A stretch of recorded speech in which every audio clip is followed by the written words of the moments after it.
પુજારા। આપ જોઈ રહ્યા છો ધી કેસરી ટાઈમ્સ। સાબરકાંઠામાં અંધશ્રદ્ધાનો એક મામલો સામે આવ્યો છે। સામાન્ય રીતે આજની તારીખે પણ ગ્રામ્ય વિસ્તારમાં હાથી સાથે સાધુઓ આવે તો લોકો શ્રદ્ધાભાવથી નમે છે અને દાન દક્ષિણા પણ આપતા હોય છે।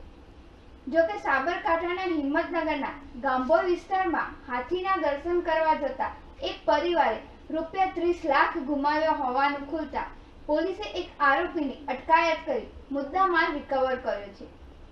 સાબરકાંઠા જિલ્લા પોલીસ વડા વિજય પટેલે જણાવ્યું હતું કે આ આરોપીએ ફરિયાદીના ઘર સુધી પહોંચી તાંત્રિક વિધિ અને ઘર પર મેલી વિદ્યાનો પ્રયોગ કરતા હતા।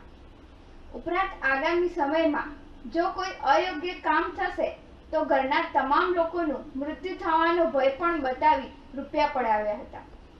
આ મામલે હિંમતનગર પોલીસ મથકે ફરિયાદ નોંધાતા પોલીસે એક આરોપીની અટકાયત કરી છે તેમજ અન્ય એકની શોધખોળ ચાલુ છે। ટૂંક સમય પહેલા જ ગુજરાત સરકારે એક તરફ અંધશ્રદ્ધા નિર્મૂલનનો કાયદો કર્યો છે, બીજી તરફ ગાંભોઈ વિસ્તારમાં જે પ્રકારનો આ મામલો આવે છે, શું સમગ્ર મામલો, કેટલા આરોપીની અટકાયત તેમજ કેટલી રકમ રિકવર થઈ છે? જે ગુજરાત સરકારે હમણાં જાદુઈ તાંત્રિક વિધિ અધિનિયમ જે પસાર કર્યો છે, જેમાં કેટલીક તાંત્રિક વિદ્યાઓ જે હોય છે એના વિરુદ્ધની કેટલીક જોગવાઈઓ કરવામાં આવી છે। ગાંભોઈ પોલીસ સ્ટેશન વિસ્તારમાં એક ભોગ બનનાર છે મનરસિંહ કેસાજી ચૌહાણ।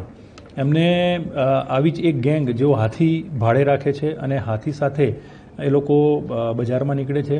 કેટલાક લોકો હાથીના આશીર્વાદ લેવા માટે થઈ અને એમની પાસે આવતા હોય છે ત્યારે તેઓ એમનું ભવિષ્ય બતાવે અથવા એમના ઘરમાં કોઈને મુશ્કેલી છે અથવા તો કોઈનું મોત થઈ શકે છે એવી વાત કરી અને કોઈ તાંત્રિક વિધિ કરવાની વાત કરતા હોય છે અને જેના નામે તે લોકો લાખો રૂપિયા પડાવતા હોય છે।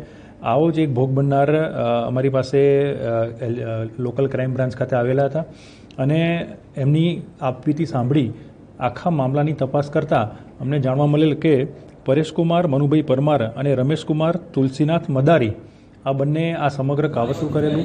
તેઓએ જે ભોગ બનનાર છે એને તેમના ઘરમાં કોઈનું મૃત્યુ થશે એવી બીક બતાવી અને તાંત્રિક વિધિ કરવાના બાબતે થઈ અને 30 લાખ રૂપિયા પડાવી દીધેલા। પોલીસે ટેકનોલોજીની મદદથી અને અમારા જે હ્યુમન ઇન્ટેલિજન્સ છે એની મદદથી આ બંને આરોપી વિરુદ્ધ ગુનો દાખલ કરેલો છે, જેમાંથી એક આરોપી જે છે રમેશનાથ તુલસીરામ મદારી એની અટક પણ કરી છે અને એની પાસેથી 27 લાખ રૂપિયા જે ભોગ બનનારના ગયા હતા એ રિકવર પણ કરેલા છે।